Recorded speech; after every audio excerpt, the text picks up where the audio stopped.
Já, þessi maður sem þú ert að horfa hér á, hann aðeins eldri en Tvæfutur. En einu sinni þá var hann Tvæfutur. Alveg eins og þú. En þá var hann nú kannski ekki alveg á þeim stað sem hann í dag. Og þá var hann bara einn af þessum óvitum sem við erum með í kringum okkur enn þann dag í dag og verður líklega áfram. Svo lengi sem líf verður hér á jörðinni, þá munum við hafa þau og þá þessa ágætu óvita með. Og einu sinni vorum við nú þar. Þá vorum við bara óvitar. Og það þurfti að gæta okkar eins og sjáaldur augna okkar. Og við alveg eins og í dag líklega áttum til að fara í gúmmístígvél af einhverjum fullorðnum og fara þannig út og vaða í pollum þó það væri vitlaust veður. Af því við vorum óvitar þá höfðum við ekki vitað því að klæða okkur rétt og fullorðin tók ekki eftir því þegar við læddustum út og kom svo hlaupandi þegar hann sá hvers kyns var. Svona eru óvitar.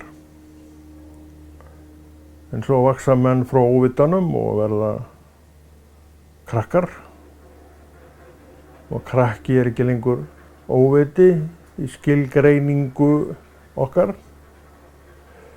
en samt barn. Og þar vorum við líka. Og þar áttu við kannski okkar bestu stundir í lífinu, þannig það nú bara. Ég meina, nú ég þetta að tala það sem allt var í lagi.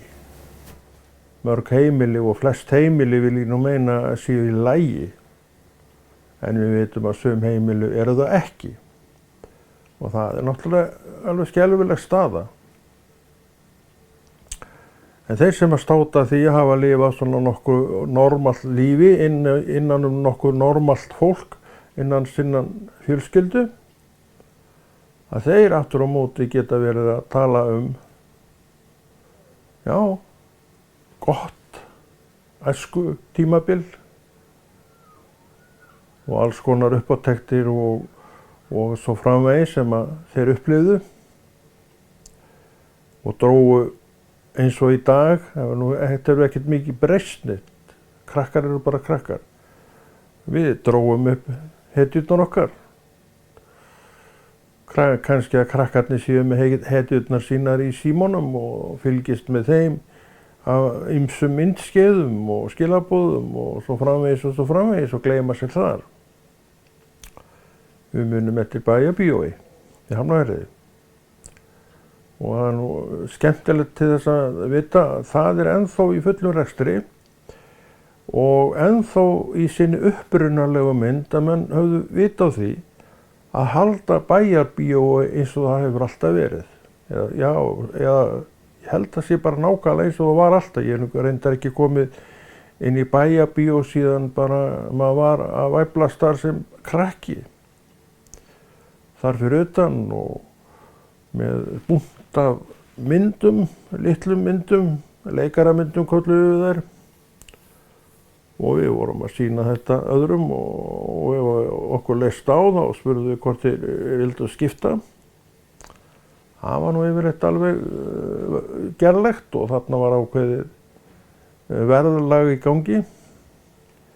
Ef að myndin þótti merkileg, þá var aldrei að vita nema sá sem hana átti færi fram á að fá, 2, jafnvel 3 í staðinn. Úr mínum bunka eða ég úr hans bunka, fór eftir í hver var með betri mynd, allt mat. Já, við fórum í bíó. Það voru fræg þessi 3 bíó. Í Hafnarfirði allavega, sjálfsagt verið eins í Reykjavík og þeim stöðum. Og þar varð uppi svona uppljómun og þar stigum við inn í okkar barna ævintýraheim í gegnum þessa kappa Roy Rogers, Trigger og félagans Cookie. Og það var nú aldrei hamagangur og hróp og köll og fjör og læti þegar að Roy tók upp byssuna, bang, bang, bang og fór að elta við vondukallana og Trigger hans fór svoleiðis svo harða stökk að ég skildi nú aldrei hvernig hatturinn og höfði Roy hélst á sínum stað en hann hreyfðist aldrei. Og hann fangaði þessa bóa og það var nú það sem við vildum sjá hann gera, fanga þessa bóa. Og þetta var svona út af fyrir sig heimur sem að já, við áttum og ég alveg viss að krakkar eiga líka í dag þó að þau sé að upplifa allt annað heldur en ég og þú. Þannig að það sem við upplifðum það sem við höfðum aðgang að. Þau hafa svo sem aðgang að bíóum, en þau hafa líka aðgang að margfalt meira af alls konar heldur við höfðum. Við höfðum síman okkar og þegar ég var ungur, þá var engin sími. Þegar ég var ungur, þá var ekki einu sinni vaskur og krani í eldhúsinu. Þá fórum við með fötur út í brunn og við sóttum okkur vatn. Ég var nú reyndar svo ungur þá að ég slappi allan vatnsburð en svona í minningunni þá man maður nú svona örlítið eftir þessu. Einu sinni var ekkert klósett þar sem ég var. Og þannig voru nú fyrstu árin mín hvenær kom klósett í Kóngsgerði.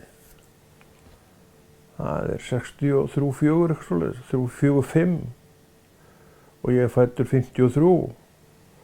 Þannig að sér að ég hef verið svona orðinn stálpaður krakki þegar það kemur. 65, 66, ég bara man ekki hvenær það kom en ég man bara þegar það kom og það að sjálfsögðu breytti öllu fyrir þennan mann sem þú ert að horfa á sem einu sinni var óviti, var svo barn sem vissi ekki allt sem fullorðinn veit og hafði sínar skoðanir á því sem að þá var í gangi með sínum og sá þetta sínu barnalegu augum. Og hann eins og hinir fór í þetta ágæta Bæjarbíó, ekki Hafnarfjarðarbíó svo mjög á 3 sýningar. Ég held að það hafa nú bara ráðist af því að heima frá mér var miklu styttra í Bæjarbíó. Ég held að það hafa nú ráðið ferðinni. Ég held að krakkar þá hafi alveg verið jafn drauglöt og þau eru í dag. Þannig að það var ekkert verið að labba neitt meir en þurfti. Og akkur átti það svo sem að vera, hvað viska væri í því. Þetta voru nú svona þessir æsku dagar mínir í Hafnarfirði og ég get sagt ykkur það að ég er ekkert einn að eiga þetta. Menn á mínu reki, fyrir ofan mig og neðan mig í aldursstiga, þeir eru þarna líka. Af hverju? Nú, þetta fólk var einu sinni æskan sjálf og sogaði í sig allt sem æskan sogar í sig því að æskan er sá hópur mann og kvenna sem sogar þetta allt í sig vegna þess að hún er að læra. Þannig að í því ljósi og í því skjóli er eiginlega ekkert merkilegt í það, og þetta stórmerkilegt, lífið er stórmerkilegt, að það svona fylgir manni eftir gegnum ævina. Þannig nú líka með fullorðinsárin að þau koma og eftir því sem við gerum meira og oftar þá verða æ fleiri verk, já þessi vanaverk. Við bara göngum að þeim. Við erum kunnuðu utanbókar og það er gott að kunna verk utanbókar, þá það gerir þig að góðum verkmanni. En þegar við vorum yngri og börn, og þetta til ennþá myndi það, að þá var bara allt í einu sástu eitthvað sem þú aldrei séð áður. Hálfur öld síðar og það hana meira þetta orðið vanaverk fyrir hálfur öld kannski, hjá þér. En fyrir þann tíma þá allt í einu bara rakstu á þetta og þeir fannst þetta alveg stórmerkilegt. Og þú kannski mannst þetta atvik þar sem að þessir samfundir innan gæsalappa komu. Þetta það sem að þroskar mann og annan, þetta það sem gerir okkur að mönnum. Það að við lærum af því við sjáum og við lærum af því sem við reynum, þannig nú lífið líka. Við lærum af því sem við reynum og sjáum meira en nokkuð annað. Hvar til að mynda skildi ég geta hafa lært af bók þessi andartök í Roy Rogers mynd, þar sem að krakkarnir fóru að stappa svolítið í löppunum að það var alveg bara heyrðist ekki mannsins-mál fyrir lappastappi og sumir okkar muna þetta. Og okkur kom það vegna þess að það var svona mikill spenningur í myndinni. Og hvernig upplifðirðu hann og við og ég að því ég var á staðnum. Og þannig að ég get sagt af reynslu minni það allt saman. Að því ég var þarna á staðnum. Það var auðvitað margt sem maður reyndi aldrei. Og hefur ekki reynslu af því með svona beinum hætti, þó maður geti kannski sagt eitthvað í kringu það vegna þess að maður heyrði kannski utan að sér frá öðrum. En það ekki það sama og horfast í augu við atburði. Svona mótar lífið ungan mann og börnin, og þetta að gerast enn þann dag í dag, að þau að mótast að því sem þau að gera, en við kennum það öll að þau að gera allt annað heldur en við og umhverju allt saman, allt öðruvísi. Þetta svona hin þróunin og svo getum við þetta deilt það hvort að þetta sé til góðs eða verri vegar. Allir hafa nú ekki líka verið í þá tíma þegar við vorum ungir og börn að sumt sem við gerðum hafi nú ekki, mönnum leist nú ekki alveg á þetta enn ungdóm. Þannig það hefur alltaf verið. Þannig að við erum ekki heldur að segja neitt nýtt þegar við skoðum inn í þann rann. En veröldin var minni en nú var í dag og útþráin ekki komin. Maður hugsaði ekki mikið bíltúra, jú, maður hafði gaman að því að fara í bíltúr, en hjá fæstum okkar voru þeir ekkert í boði, eðlilega, það voru einhver bílar til. Á mínu heimili fyrir ég orðin bara fullorðinn maður, í raun og veru. Þannig að bíltúrin var ekki mikill að vöxtum, en hann var eftirminnilegur þá sjaldan hann var farinn. Ég man alltaf eftir því, þá var ég ekki mjög hár í loftinu, að ég að labba heim, það var reyndar á hinum staðnum sem við áttum heima. Ég bjó á Hvaleiri með minni fjölskyldu og ég fæddist þar á Hvaleiri, eða allavega, ól mín fyrstu 6 ár þar og ég hérna að labba eitthvað úr fjörunni og fór úr stundu þangað, eða ég allavega, og þá kemur fjölskyldumeðlimur á Lincoln bifreið sem að hann átti. Þetta stoppaði fyrir mér, hann sá mig á gangi og opnaði afturhurðina og ég steig upp í bílinn og það lágur í loftinu að ég varð að standa til þess að sjá út. Og ég stóð og sá út og fannst það stórmerkilegt hvernig girðingastaurarnir þutu hjá. Merkilegt. Og annað merkilegt fannst mér líka vera, það var svona ákveðin bensínlykt inn í bílnum. Og ég man alltaf eftir henni. Og þannig erum við aftur komnir að atviki sem festist hjá mér að því að ég upplifði það. Þess vegna ég að segja frá því. Sumt upplifði maður sjálfur, en þetta margt heyri maður að afspurn og lærir á bók sem auðvitað alveg rétt kennslu og allt það, verður aldrei neitt í nálægð við eigin reynslu af einu og öðru. Það held ég við getum alveg verið sammála Þannig að við gerum ekki lítið úr reynslu hvors annars, og það getur vel verið að það sé gert, en það allavega ekki neitt svakalega viskulegt. Þegar ég er ég, þú ert þú, ég reyni þetta og þú reynir eitthvað allt annað og kannski ekkert líkt því sem ég er að reyna, og það er allt í lagi. Við erum bara sitt hvor manneskjan með hugan á þessu eða á hinnu. Þannig að þetta var allt saman yndislegt og skemmtilegt og gott og göfugt, og lífið blasti við okkur. Hafði ég áform framtíðina? Nei, ég held ekki. Það var aldrei inn í myndinni hjá mér til að mynda læra neitt. Það var alltaf inn í myndinni reyndar að fara til sjós. Ég vissi það ungur að ég yrði sjómaður, og ég varð sjómaður. Þá var ég á 17. ári og það var ekkert ungt. Það voru margir sem að byrjuðu 12-13 ára. Orðnir hásetar borð í togara 13 ára gamlir. Það var bara ekkert óalgengt. Hvað sem okkur finnst það í dag, en ég sé ekki annað en að þessir piltar séu bara prýðismenn og hafa alltaf verið. Svona var þetta bara þá. Tíðarandinn sem var þá, hann var bara svona. Tíðarandinn var þá að menn fóru að horfa á Roy Rogers í Bæjarbíó í Hafnarfirði.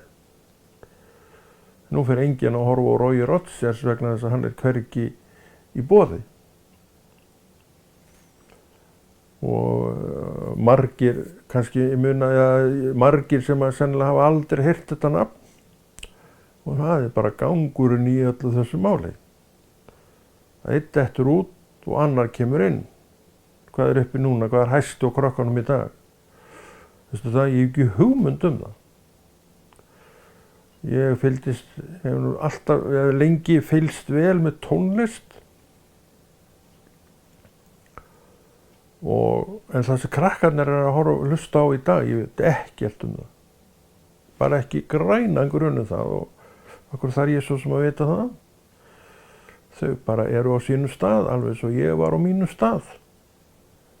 Við, þessir á aldur við mig, vorum tengdir Beatlum, við vorum tengdir Rolling Stones, við elskum Kings, Hollies og allar þessar sveitir. Og fylgdust eins grannt með þeim og við gátum. En upplýsingar voru svona skornum skammti, en alltaf inn á milli þá fluttu blöðin okkur fréttir af þessu, og þá alveg bara urðum við einu augu og eyru og vildum lesa meira og urðum skrýtnir í framan þegar þetta var bara stutt frétt mikilmennin okkar Beatlana. En við þáðum þessar litlu mola að við vildum heyra, og annað var ekki að ræða. Hún var ekkert meiri umfjöllun en þetta. Þannig að sitt lítið að hverju, það raðaði saman ákveðinni mynd, og við hélt þessum huga sem var kannski orðin alvarlega Beatlóður. Rekna með því. Ég held að hann bara komið strax, mjög fljótlega. Og hélst nú mjög lengi við. En vestur var nú áhuginn þegar þessar Beatla-æði var nú vest þegar maður var svona yngri, svo þorskaðist maður, og þá fór nú þetta allt saman að rjáttlast af og verða svona áhrifin að verða minni. Það er gangurinn í lífinu. En alltaf vorum við að læra eitthvað. Eitt sem við guttarnir gerðum, strákarnir gerðum, þessi hópur sem var í kringum, ég var í kringum og þeir voru í kringum mig, við fórum stundum niður í kjallarinn eins og ég var að tala að þá gátum við verið hvar sem það var enginn að fetta neitt fingur út í það, þó að við værum þarna hérna og þarna og hingað og þangað. Og einn staðurinn var kjallarinn í Kóngsgerði. Það var mikið að drasli þar og aldrei sagt að gera sér göngu og ég veit ekki hvað þar og svo var þetta nú alltaf hálf myrkvað og ég man eftir því að það var Hvannir fyrir utan hjá okkur, tilheyrandi næstu lóð. Það ruksu þarna bara á þegar sumar var og urðu stórar og þar var hægt að skera af.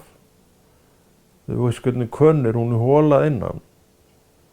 Svo fundum við eitthvað sem var svona upp undir það að vera bein, þar var nú yngvar að þessu beinar. Og urðu þessi fínu blástusrör. Og svo var, ég man ekki hvort við vorum líka með ber að skjóta þessi gegnum, blása í gegnum rörin. Og svo var bara farið í styrjöld á henni minn.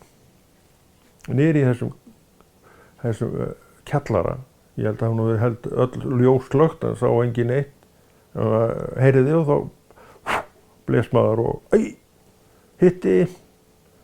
Það var yfir, nei, hittir ekki neitt. Það var alveg svindla fram og tilbaka í þessu stríði. Það hitti aldrei neitt, samt kom alltaf annars, þetta var vont. Þannig að þetta var gaman að þessu. Það stundum þrættu menn alveg eins og ég veit ekki hvað. Jú, ég hitti víst. Nei, ég hittir ekki neitt. Ég heyrði í þér. Nei, ég sagði ekki orð. Líka þarna alveg fram og tilbaka. Sem segir okkur það, krakkar geta nú alveg logið líka. En svona voru sumir dagar í okkur. Ég man líka að við vorum með baunir. Það var stutt að fara í baunirnar, það var bara hinum með við göttuna, það var á kaupfélagi. Og þeir seldu allar þær baunir sem við þurftum og við hlupum alveg kósveittir þarna yfir, vorum mótni skottvaralausir og þeir ætla að fá hérna baunir. Og einu sinni spurði ein afgreiðslukona mig, hvað er þetta að gera með allar þessar baunir? Mamma er að baka baunasúpur. Óðalega þar var mikið af baunum. Það var ekkert verið að ansa því, það var bara nóg að gera, við máttum ekkert verið að því að fara að kjafta eitthvað þannig. Hún horfði bara undir iljarnar á mér út og svo yfir göttuna og hverfa niður í kjallarann. Og það var nú bara glottið tönn, hún vissi nú alveg hvað var í gangi. Og hann brytjuðu við niður baunirnar og Erda reifðust yfir öll gólf og hitti, nei, og svo framvegis. Hitti aldrei neitt. En samt inn á milli svona heyrðist Það var auðvitað vegna þess að einhver hitti einhvern. Það var vont að fá þessar baunir í sig. Maður fekk nú nokkrar og sagði og nei og hittir ekki neitt. Nei, ég man nú ekki eftir því að maður hafa nú fundið svo mikið fyrir. Það fekk þetta í ennið og í hausinn og svona. Ég man ekki eftir að hafa neitt skadast af því en auðvitað hefði ekkert verið gott að fá út í augað. Þetta var svona smá punktur á andlitið á manni þegar þetta skall á manni. Ef þetta fór í fötin þá vissi maður ekki neitt. Þá sagði maður ekki einu sinni held ég. Þetta var nú einn leikurinn, þetta var bóaleikur. Fyrirmyndin að þessu var bíómyndirna. Þó að þeir væru nú ekki með hvönn sem þeir blési í gegnum. Það var ekki nokkulega að hitta með þessum hvönnum eða með þessum rörum sem við vorum með. Þess að vorum að tala og þú veist kannski líka að þá nú fastar af þessum hvönnum það beinar að sé hægt að miða neitt með þessu. Þannig að þetta var allt saman bara skotið út í loftið og það reyðist eitthvað annað, það hefur sennilega verið miklu hættulegra að vera að fluga. Þetta er nokkuð tíman við. Það kannski lágu ýmsar eftir í valinu, þess að ég veit það. Ég er bara svona að hugsa upp átt. En gauragangurinn í hópnum, við vorum oft nokkri strákar þarna niður í kjallaranum. 7, 8, 9 strákar, það er vestu, allavega nokkri strákar og hver öskraði upp í annan, það var vel heyrst í okkur. Og gólfið var þannig að Þetta var eiginlega bara þunnar plötur. Ég held að það hefði verið efralag og neðralag og nelt upp undir og þetta var ekkert þarna á milli, þannig að það heyrðist allt upp og auðvitað niður ef við vorum, einhver var að gerast upp við það og heyrði maður það. Það var enginn að hugsa neitt það bara öskraði hver upp í annan og til þess að hafa nógu bara mikið líf í þessu. Og okkur tókst það nú yfirleitt að vera með talsvert líf í tuskunum. Þetta var nú gert í minni æskutíð. Og þannig var nú þetta yndislega líf okkar, Hafnfirðingana, á þessum árum. Fyrir meir en hálfri öld. Fyrir kannski, nálægt 60 árum. Eitthvað svoleiðis. Það fer eftir því hvenær þetta gerðist. Þetta líður allt maður. Og enn erum við uppi og enn erum við að horfa á lífið og nú með augum hins fullorðna manns og það rennur saman svolítið lífið þegar mann kominn á þennan aldur vegna þess að eins og við vorum að tala áðan, þetta staðreynd. Það ekki svo margt nýtt sem við erum að taka okkur fyrir hendur. Og menn eru misjafnlega duglegir við það að fara út í eitthvað nýtt. Nenni ekki að vera að læra einu sinni enn og maður hefur oft staðið sig að því að segja þetta. Ég nenni ekki að vera að rifja þetta upp eða læra þetta einu sinni eða þetta hitt eitthvað. Það er búin að læra alveg nóg. En þetta var ekki þannig þegar við vorum krakkar og vorum að vaxa upp og hvert atvik var það spennandi viðfangsefni. Mjög svo skemmtilegu viðfangsefni. Þetta það að vera manneskja, þetta það að þroskast. Og hver sleppur við þetta? Ekki nokkur maður, þetta bara partur af því að vera manneskja. Og líka þetta sem við vorum að tala áðan, að ég á mína reynslu, sem ég upplifði sjálfur, þú og þína reynslu, sem þú upplýðir sjálfur og sjálf, var kannski að segja mér frá því sem þú upplýðir, en verður fyrir mér svona eitthvað svolítið fjarlægt. En ég á auðvitað sögur, eins og þú og við, þar sem ég var í nálægð. Og þá get ég sagt frá því, eins og ég sagði áðan, að þegar ég horfði út gluggann á Lincoln bílnum og fann bensínlyktina sem var í bílnum. Þetta eftirminnilegt fyrir mig, ekkert neitt merkilegt. Þetta eitt af því sem maður rekur þegar maður fer að skoða þessi mál aftur í tímann. Og þetta raunveruleiki, þetta var það sem var fyrir mér. Þú átt kannski ekki þessa reynslu, kannski átt hana og það bara besta mál.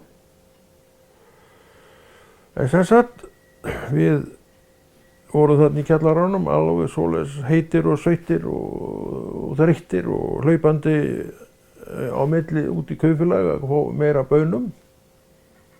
Mamma er eldaði baunum svo. Já, hún aldeilis notar mikið af baunum. Kjaftaði. Máttum ekkert vera að því að hanga yfir einhverju svona kjaftaði. Það var heil styrjöld í gangi rétt hjá sem við verðum að sinna. Og þangað fór maður alveg svoleiðis eins og maður gat hlaupið og hvarf niður í þennan dimma kjallara sem ekkert ljós var í, ef ég man þetta rétt, á meðan að styrjöldin geisaði. Og maður kom inn í hrópin og köllin og æ og nei, hittir ekki og svo framvegis eins og var þegar maður hljóp út til þess að sækja sér skotfæri. Allt var á sínu stað. Og þetta atvik kjallarana, það var nú verið nokkur sumur, ekkert mörg sumur en allavega fleiri en 1 og 2 sumur, kannski 3 sumur, en svo fór þetta nú svona alltaf eldast af okkur og við fórum að gera eitt og annað sem að svona tilherði bara hópnum. eða sko bara aldurinnum réttara sagt. Við munum eftir til að mynda reiðhjóla mennskunni, hún var ákveðið tímabil. Og við vorum börn, ég man alltaf eftir því. Við vorum þá okkur vantar svakala reiðhjól. Þannig ég fer upp í Sjónarhól, þá var Birgir Björnsson með reiðhjólaverkstæði og reiðhjólaverslun þar. Svo kannski manst eftir því að hann var þar, hann fór síðar niður á Reykjavíkurveg 1 og þar var hann með reiðhjólaverkstæði og verkstæði þarna heima hjá sér. En áður var hann upp á Sjónarhól. Og ég man eftir honum þar og ég kem þarna 7-8 ára eitthvað svoleiðis og einn með mér og við spyrjum hann hvað kostar hjól. Orðum þetta svona. Hann fer þarna upp í hina hilluna og segja 500 krónur stykki, 2 hjól. Og við steðjum skólaskeiðið og förum til mömmu gömlu, en hún var nú ekki gömul þá. Mamma, megum við kaupa hjól? Hvað kostar hjól? Sagði hún. 500 krónur. Já, 500 kall. 2 hjól. Já. Og hún fer í veskið og réttir mér 500 kall. 500 krónar seðil og við förum á það svoleiðis brosand út af eyrum, aftur sömuleið tilbaka og segjum við afgreiðslumann, ég ætla að fá 2 hjól. Og svo kemur hann með 2 kerruhjól. Það var nú ekki alveg það sem við vorum að biðja, nei, við vorum að biðja reiðhjól. Þá þurfum við nú aðeins meiri pening. En komið ég skal bara aðdóa hvort við finnum ekki eitthvað, við fórum að grenja held, við vorum svo húlir maður. Minnir hann að vera eitthvað svoleiðis og hann sá aumur á okkur og fer þarna baka til og finnur þetta fína hjól, lítið, voru náttúrulega bara stubbar þegar þetta var. Og hann lætur okkur hafa það fyrir 500 kall.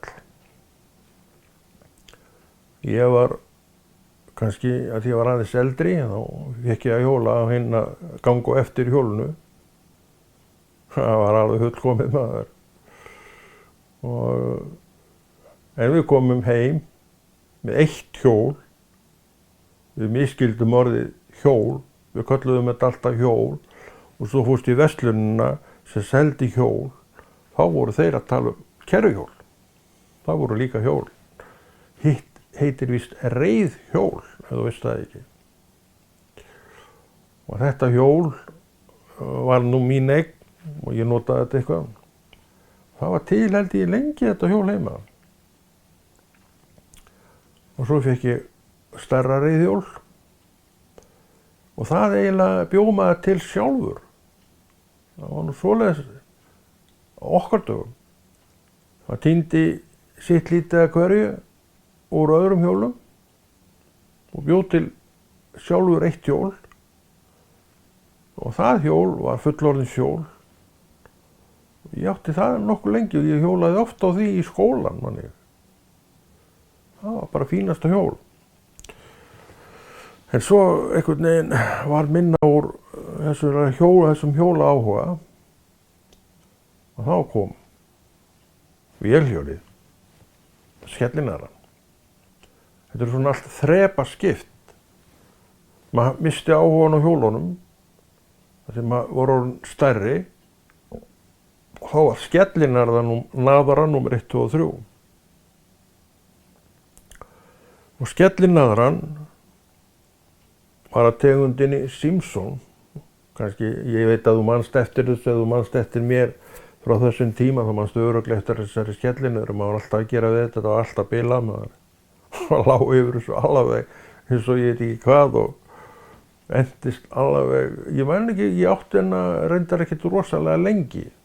Ætli ég hef ekki verið með henni samt í svona 1,5 ár, ég geti trúað því. Og hún var alltaf að ganga á milli, þá keyrði maður alveg eins og hershöfðingi út allt. Við vorum reyndar ekkert mikið í bænum á þessum tíma. Það var stutt fyrir okkur að fara út úr bænum bara niður Garðaveginn og vestur eftir eins og við sögðum og þar vorum við nú mest á þessum hjólum. Það voru fleiri á hjólum en ég, við vorum tíma, 2-3 allavega. Við vorum að þeytast á þessu út allt og ekkert að háa þenni í þessu náttúrulega. Við vorum oft fyrir utan Bessastaði. Það að spæna, eða ekki að spæna upp kannski, ég held að við vorum að keyra þarna allt og út á túnunum og hvar sem var. Og ég man eftir því að við komum þangað mjög oft. En ég man eftir því að maður sá aldrei nokkurn mann þarna fyrir utan. Það var eins og enginn væri þar og aldrei. Og einu sinni sá ég einu manni bregða fyrir, augnablik. Hann var að ganga á milli húsa, það líklega verið einhver maður sem bjóð þarna, var nú einhver auðvitað sem bjuggu þarna, en maður sá aldrei neitt sjálfur. Aldrei þessar mektar menn sem að voru, ég sá Ásgeir Ásgeirsson, hann var forseti á þeim tíma, ég man aldrei eftir að hafa séð honum bregða fyrir í eitt einasta skipti, en samt voru við þarna oft, mjög oft reyndar, á þessum tíma. Og ég man alltaf eftir þessu, mér fannst þetta svolítið skrítið, maður sá aldrei nokkurn mann nema í þetta eina skipti, þannig að einstakling bregða fyrir augnablik. Hann gekk svona fyrir hús, ég man alltaf eftir því og bara tekur nú ekki langan tíma fyrir mann að labba á milli húsa þar sem þröngt hús. Hann birtist við eitt hornið og hvarf við annað horn, bara einhverjum sekúndum síðar. Það var það eina sem ég sá af mannfólki á Bessastöðum. Og þetta fyrir 70, þetta geti að verið 68, já, 67, 68 kannski. Þannig allt saman endaði þetta nú vel hjá okkur, strákunum. Og maður hélt áfram að þroskast auðvitað, það gerir, lífið býður bara upp á það að menn þroskist. Það bara kemur að sjálfu sér. Og auðvitað þroskast maður meira og betur þegar að maður nú svona svolítið djarfur kannski, já. Er tilbúin til þess að takast á við eitthvað sem maður hefur ekki tekist við á við áður. Þar eru við auðvitað líka mjög misjöfn. Sumir eru varfærinir og það er gott að vera varfærin og tókust aldrei á við helst neitt. Hlytu alltaf aðra að gera það fyrir sig til þess að þið þyrfti ekki að fara að leggja á sig eitthvað nám. Sumum hundleitist námið og ég var nú einn af þeim sem hundleitist námið í skólanum. Læra heima, nei takk, það gerði ég ekki og ég nennti því ekki, ég bara viðurkenni það, en það gerði ég man alltaf eftir því, ég gerði það að ég fylgdist alltaf rosalega vel með í tímum. Ég lærði aldrei heima, bara varla. Og maður skammaður annað hvern dag fyrir það að læra aldrei heima. En ég held ég hef aldrei lært heima.